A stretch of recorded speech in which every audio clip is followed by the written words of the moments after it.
and welcome to another edition of Currently in Quincy. I'm Joe Catalano. On today's program, we will meet one of the brand new captains in charge of the Quincy chapter of the Salvation Army. Amanda Boynton is here. First, though, we check the weather and the news for you. Currently in Quincy, it's pretty cloudy out there, overcast skies, 64 degrees right now. I think it's going to stay cloudy for most of the day today. It really won't warm up that much either, with a high of barely 70. Partly cloudy tonight and a lows in the mid-60s. Pretty decent weekend coming up. Just a slight chance for early morning shower tomorrow, otherwise turning partly cloudy, a little warmer into the mid-70s. Nice on Sunday too, sun and clouds, low 70s. And look at Monday, beautiful wall-to-wall sunshine and a high in the mid-70s. Again, cloudy, 64 in Quincy right now. In the news today, there are now 6 candidates for the 3 open seats on the Quincy School Committee after this week's preliminary election. Ellen Patterson O'Donnell was eliminated from the running after only 8.1% of Quincy voters cast ballots on Tuesday. Incumbent Doug Guttrow came in 5th place. And during our live coverage of the preliminary here on QATV Tuesday night, Guttrow said that he believed overcoming the challenges of the pandemic was one of the major issues facing the school system. So those are some of the things. Some of the parent-teacher meetings are important. You learn a lot. I think the value of some of the technology that we've invested in the school buildings will have a lasting benefit for decades. I think the ability to do live streaming will outlast COVID and some of the impacts of COVID. I know a lot of parents and grandparents really enjoyed watching some of the games, that were live streamed, which is an extraordinary asset, I think, to the city of Quincy. So it was a steep learning curve. It was difficult, I think, for everybody to get there. We were fortunate to have an investment of money and the mayor's generosity in the school system. And I think we've done some good things with that money. Newcomer Tina Cahill placed first in Tuesday's election, followed by incumbent Emily Lebo, then Courtney Perdios, who was appointed to fill a vacant seat earlier this year. Newcomer Liberty Schaff placed 4th, and newcomer Liz Speakman was 6th. And the top 3 vote-getters on the November 2nd final election will be elected to 4-year terms on the school committee. There are also races for the Wards 1, 2, and 5 City Council seats and for Councilor at Large on November 2nd. Ward 5 Council candidate Stephen Christo is optimistic about his second run for that office. I think I did pretty well the first time, and I think really what I want to do is make sure that the residents of Ward 5 are heard and what they want are actually brought to City Hall, and some of the things that are out there, just make sure that they're represented well, because Ward 5, in my mind, is pretty scattered. It's pretty diverse. It's very diverse. Plus, it's scattered all over the city, and nobody really gets paid attention to. That's what I hear on the trail. Councilors in Wards 3, 4, and 6 are unopposed this year, and there is no mayoral race in Quincy this year. Mayor Thomas Koch was re-elected to a 4-year term in 2019. Early voting for the November 2nd election will take place at City Hall October 25th through the 29th. The plans for a new Quincy police station are slowing down a bit due to rising construction costs. Quincy Mayor Thomas Koch says the pandemic has ballooned the price tag for the new public safety complex up by at least $20 million. And the City Council has already approved $120 million for the new facility, which would also house the fire department's administrative offices and the emergency management departments. Demolition has begun to clear the way for the new complex and parking garage. However, the mayor says his team's now looking at ways to trim construction costs without sacrificing the quality of the project. Quincy Symphony Orchestra will perform their first in-person concert in almost 2 years tomorrow. The Symphony is teaming up with the Quincy Choral Society for a free outdoor pops concert tomorrow at 5 p.m. at the Hancock Adams Common in Quincy Center. This will also be the first in-person performance for the Choral Society since the start of the pandemic. The Symphony and the Choral Society also have indoor performances planned for later this year. Symphony President Brian Hicks Cox says that all members of their group have been vaccinated against COVID-19 and will wear masks during their shows. Tomorrow's concert will offer some cabaret-style seating. However, spectators are welcome to bring their own chairs. There will be a beer truck available, and visitors are not allowed to bring their own libations. Today is the final day of a 4-day blood drive here in Quincy in honor of 2 young cancer patients. The Children's Hospital Bloodmobile is at the Terrell Room at the Quincy Lodge of Elks on Quarry Street until 2:30 this afternoon for blood drives that are being held in honor of the mighty Quinn Waters, and Super Ellie Nyland. Both youngsters are battling different types of cancer. Their families and friends have launched fundraising drives to help offset their medical costs. Quinn Waters' mother is a Quincy police officer, and the Nyland family has deep roots of family and friends here in Quincy. Earlier this week, the Bloodmobile was at the South Shore YMCA, the Kennedy Center, and the Quincy Parks Department. You can go to halfpints.childrenshospital.org to make an appointment to give blood. September, by the way, is Childhood Cancer Awareness Month. Coming up, Captain Amanda Boynton, new leader of the Quincy Salvation Army, is next.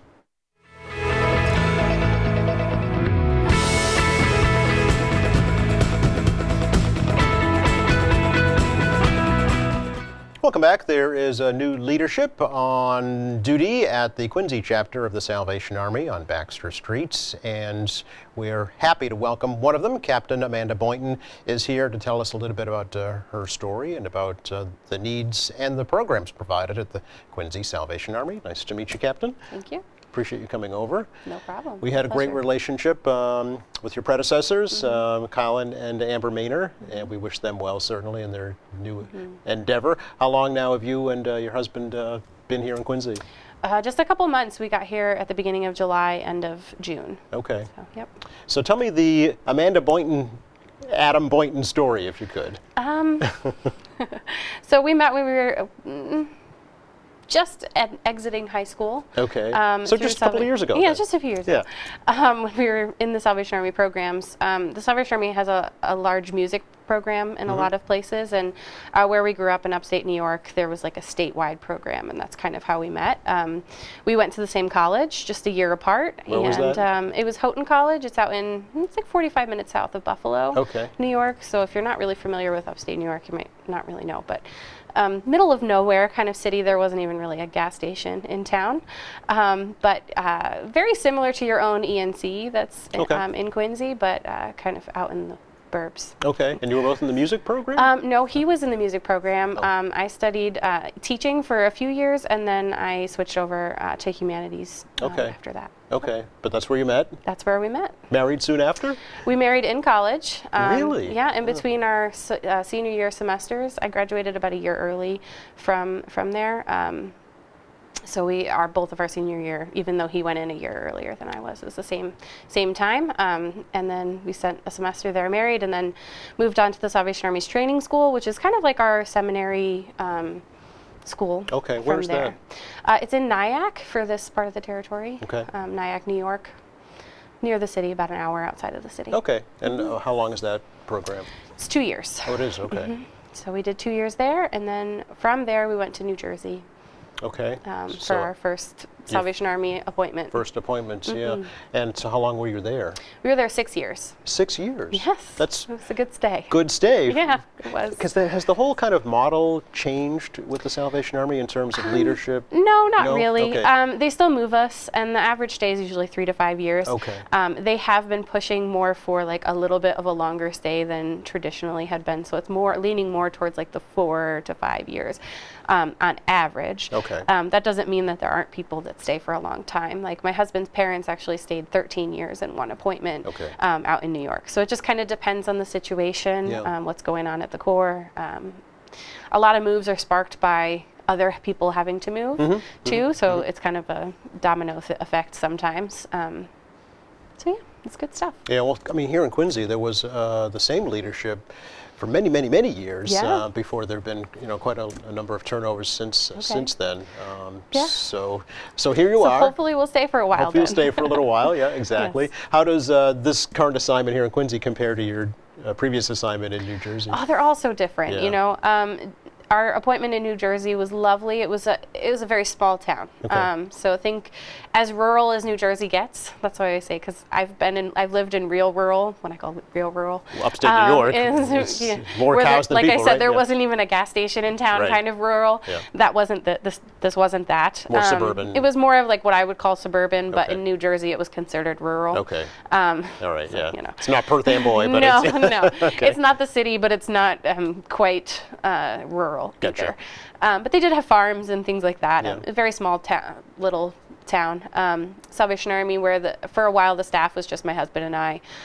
We did just a smaller operation Sure. than Quincy. So Quincy's got a lot going on, Yeah. and it has a lot of support. It has a lot of a few staff members, so that we're able to do a little bit more. Yeah. And with a city in this size, it's needed. You know what I mean? More so than. Yeah, tell me a little bit about kind of your impression of Quincy since you've been. I mean, Oh, it's just lovely. a short It's been time. here just a short time, Yeah. but it's lovely. We love it here. Are you living in the city? No, we live just outside Okay. in Braintree. Oh, okay. That's funny. The Mainers lived in Braintree also. We live in the same house. same housing. Yeah. I see. Yeah, it's kind of the Salvation Army owns the house and Gotcha. move you around that way. Okay. But yeah, it's been nice. It's been lovely. Yeah. Our first experience with New England, my husband's father grew up in Lynn. Okay. But again, they hadn't really been, Adam's never lived here because his parents are also Salvation Army officers, see. so they kind of moved around when he was a kid. Okay. And so it's been interesting. Yeah. Now, would you say that the demographics here are different than where you were previously? Yeah, where we were, we had just a high Spanish-speaking population that we worked with, and here we've noticed more of an Asian population that we're dealing with. So definitely different. It's just a different language. Yeah. But I gotta say, I don't think I'm gonna be able to learn Mandarin. I don't think that's one that I've got in me. I Right. did learn a little bit of Spanish, but the Mandarin's a little bit tough. Yeah. Do you have maybe staff that could help you with that, or help with translations?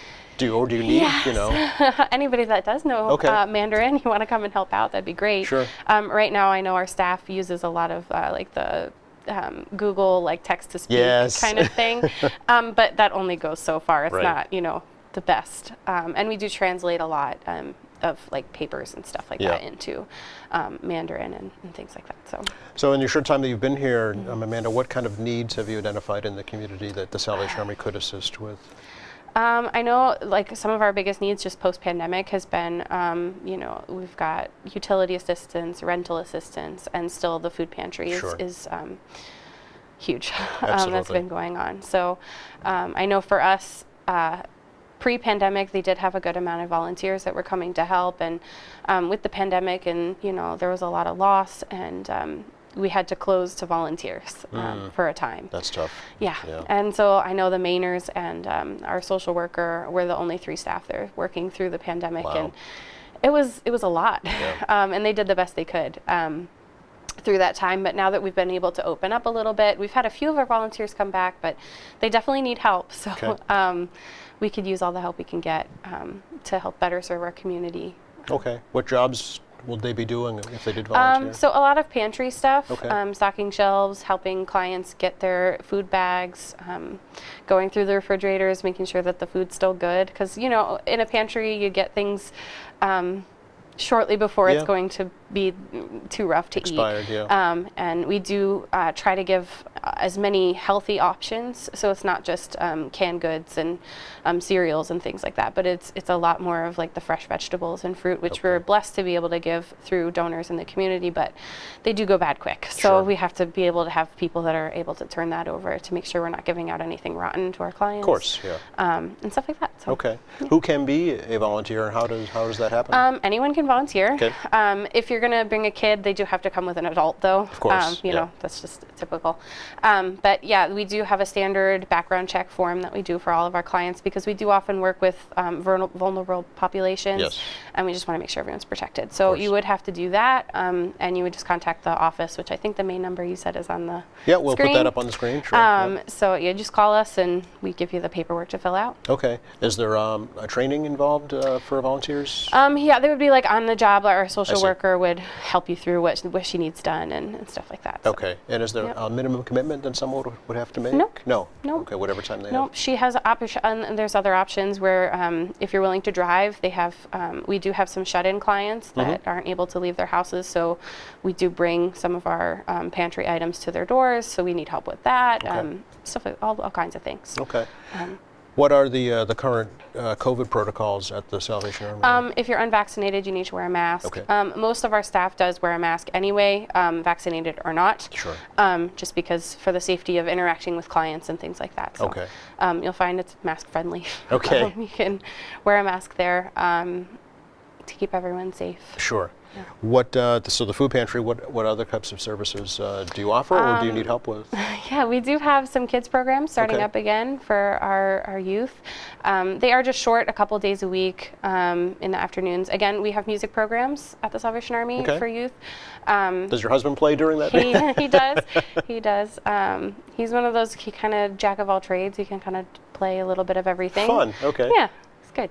But we do have a lot of other through the church. The Salvation Army is a church, and they have through our church. There's quite a few musicians that help out Oh, okay. with the programs to be able to foster more learning for Salvation the kids. Army is known for the brass Yeah. band, right? Yes, That's what yes. they were known for. Yeah. It is big, and we do teach brass Okay. and I think guitar and some like dance classes, stuff like that. Okay. So if anybody has any special talents in that way and they Yep. want to give their time, they're more than welcome. And then on Tuesdays, we have another program it's called we call it Troops. It's kind of like a Troops? Yeah, it's Okay. kind of like think of like the Boys and Girl Scouts, but the Salvation Army's version. Okay. It is free to the families, so there is no cost to the kids.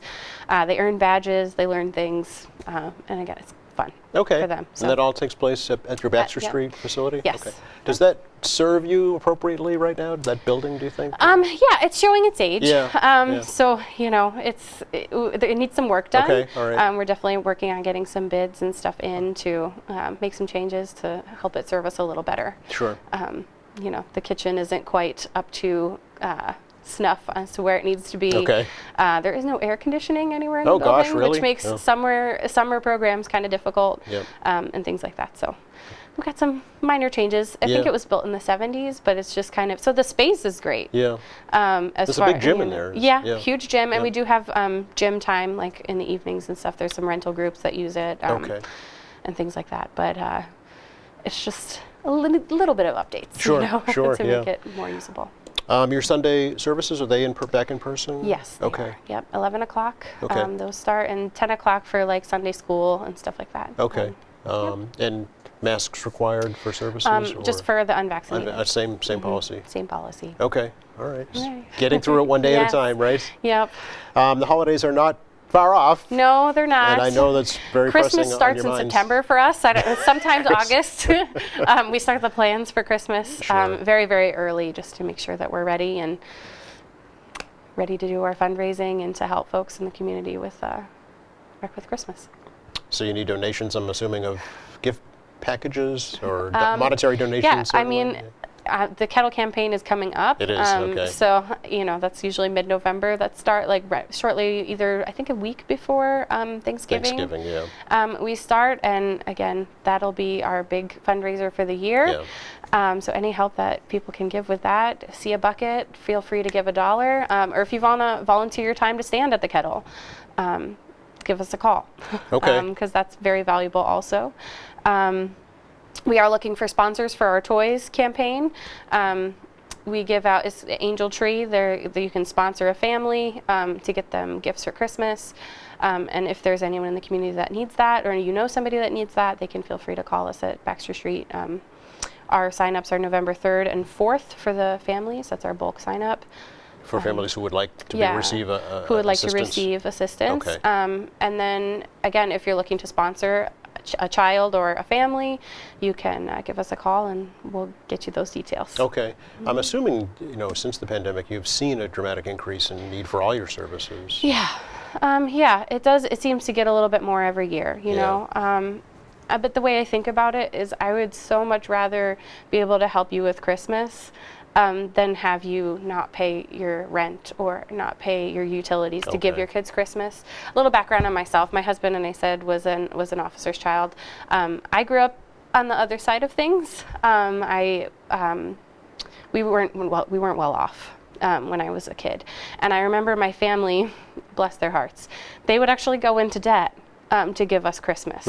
And they didn't know about Salvation Army programs at the time, like that would help them with things. And so they would literally just spend the money they didn't have to once a year give us a big Christmas, and make it special for us kids. And we never knew anything about it until we were older, and we were kind of like, wait a minute. And they wouldn't pay their mortgage, or they wouldn't pay their rent, or the utilities or whatever, and then they would go into debt over it. And so I think about my own situation, my own family, and I think about families that may be faced with that same choice. Do I give Christmas to my kids, or do I pay the stuff that I need to pay to keep things hard going? And that's choice. not a great choice to be stuck in. And so I think I feel like the community is always more than happy to buy a toy for a kid. It's never usually a problem. And so let's do that kindness for families, because it's not easy to ask for. Have you been able to, since you've graduated and moved on, helped your parents get through those times? No. Okay. Because they live in a different area, Okay. and they don't have little kids anymore. Sure. It's, it's just us grown-ups. But it definitely inspired you to. Yeah, I mean, it gives your you paths, yeah. it definitely gives you a different view of things. When you grew up on on this other side of Yes. things, where you're not necessarily the one helping people, you're the one that maybe was in need of help. Sure. And it's not easy to ask for, and it's not. It's hard for parents to look at them and be like, I can't do this for my kid. Can you help me? That's not an easy thing to say. Right. So, Yeah. So- it's my pleasure to help. So when folks come to you, I'm sure you're aware of that. You're Yeah. sensitive to that. Try and remain. Yeah, and at the Salvation Army, both locations I've been at, Yep. we're very conscious of the dignity of the parent. Yes. So like the toys are always given in a way that the kid would not know what's in the Okay, bag. all Even right. if they are there with them, the kids are not going to see what is in the bag Right. for them. It's always like, and we don't wrap anything Yep. for the express purpose of, like, a lot of times, I don't know about here because I haven't been through a Christmas time, but a lot of times we would say to donors, we encourage you to provide wrapping paper or bags or whatever so that the parent can wrap them themselves. Yep. You know what I mean? Yep. Because there's nothing worse. I'm sure my husband has had this happen to him a couple times just because he doesn't always buy the gifts, but you don't know what's in the kid's package. So if it's pre-wrapped, there's probably nothing worse as a parent, like not knowing what your kid's getting for Christmas Well, right. because it's already wrapped. Right. So we just are really conscious about those things and try to Yeah. help somebody, but make it so that they're the ones providing The Secret Christmas. Santa. Yes, Yeah. exactly, exactly. Sure. Do you have a goal for the kettle drive this year? Yes, the Amanda? goal Yeah. is I think it's $120,000. My husband will correct me if I'm wrong, Okay. but yeah, so Is that's that, do you where know, we're is at that this year. steady, or has that been an increase? Or not I'm sure. really not sure. All right, I would okay. I would have to look at that again. Okay, and it all goes right back into that. Yes, right back into the community Yep. to serve the people that we serve every day. Right, right. Do you work with other social service agencies? We do, the yep, city? we do. Yeah, okay. Quite a few different agencies. We work together to serve as many clients as we can. Sure. Very good. good. Anything else we should let folks know about right now? Don't think so. Volunteers seems like Yes, the big volunteers, need right now. Yeah. And always a monetary donation. always, Right? yep, always. It's good. It's tax deductible. Yeah, yes, it is. Should let folks know as well. Yes, for sure. Just that my husband and I are happy to be here. Yeah. My husband's name's Adam, and we have two beautiful little girls that are excited to be here. And it's really funny because they were born in New Jersey, but they're going to have little Boston accents as they grow up. So it's kind of comical to watch happen. How old are they? My oldest is 5, and my youngest is 16 months. Oh, okay. they're So is the 5-year-old in school now? Not kindergarten. She missed it just by like 5 days. Her Okay. birthday. Okay. It's a shame for her, but We'll have to have them on the show someday. Yeah, you'll have to meet them. They're pretty funny. Absolutely. The whole family's welcome. Please come back. Thank you. Nice to meet you. And nice to meet you too. Thanks for coming Thanks over. for your time. You're very welcome. Take a quick break here, come back and recap the forecast for you in just a moment.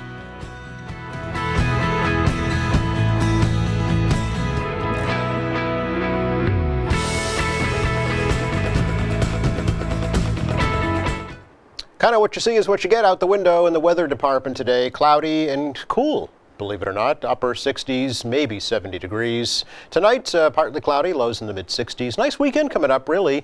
Sun and clouds tomorrow. Maybe a morning shower, otherwise 74 degrees with sun and clouds. About the same on Sunday, a little warmer on Monday with lots of sunshine.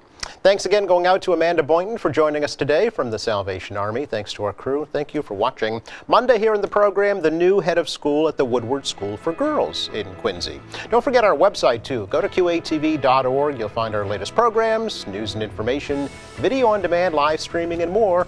For all of us here at QATV, I'm Joe Catalano. Have a great weekend.